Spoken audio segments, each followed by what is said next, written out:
Hi, I'm Rena Kitty, and this is my art room. As you can see, I have some chainmail out, and this stuff is a bit more complicated, so today I'm going to be teaching you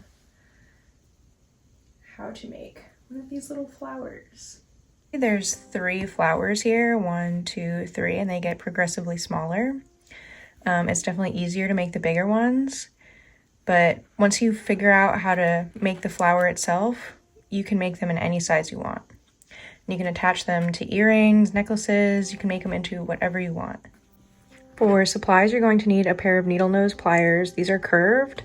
I honestly recommend having 2, but I only have 1 pair, so if you only have 1 pair, I'll show you how to work with them. And you need a pair of tweezers. Mine, again, are curved, but they don't have to be. They can be straight. One more thing before I forget. This is a ring opener, so you can wear it on any of your fingers, but it basically helps you open the jump rings to attach them to each other. You'll see. As you can see, I have varying sizes of hoops. I'm going to be using gold today. You can use silver, you can use whatever color you want. You'll need 12 of the largest rings that you're using, and then you'll need 8 of the smaller rings. And I chose this size. You can use the medium or the smallest size, but I prefer this one. I think it's the best option. Okay, I'm going to leave 2 of the largest ones closed, and then I'm going to open the rest of the rings. To open the rings, you're going to want to twist both parts. You don't want to open the ring by pulling it open like this, or it'll deform the circle. So I'll show you again. Just want to twist it.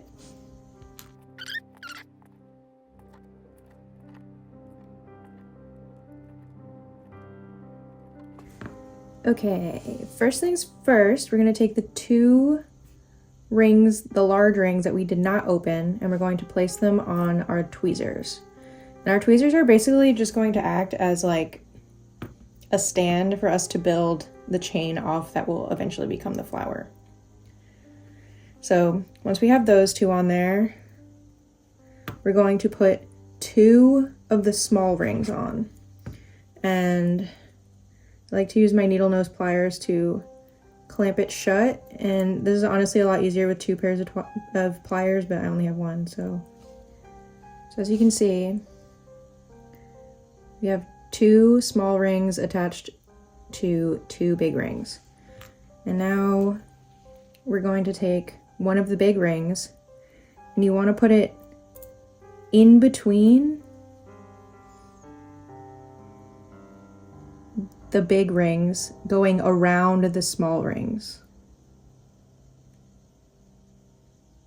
Now we're going to take another big ring and loop it through the 2 small rings, going in front of the floating ring.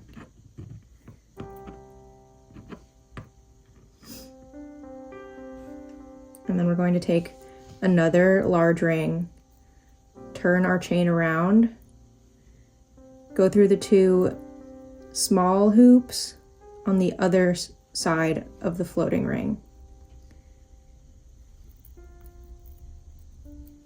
So once you have these steps down, you've created the first part of the pattern, and you just repeat this over and over again.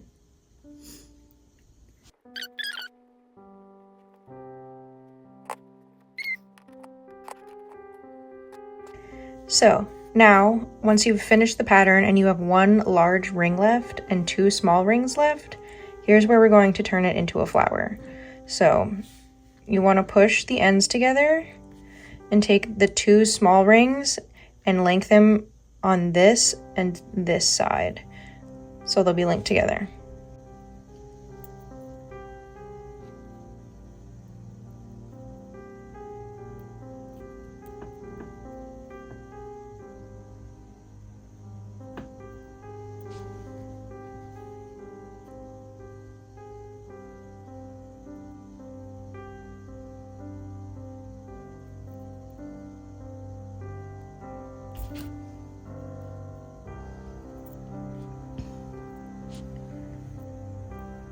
Okay, so now where those 2 little rings are attaching the 4 big rings, we're going to add our final floating hoop in between and around.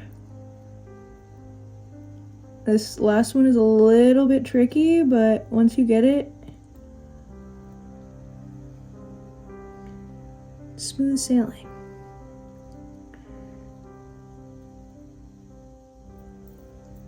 There we go.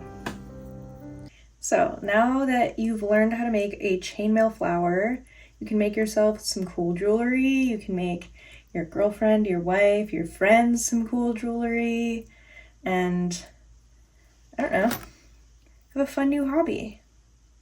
I hope you enjoyed this tutorial. Until next time.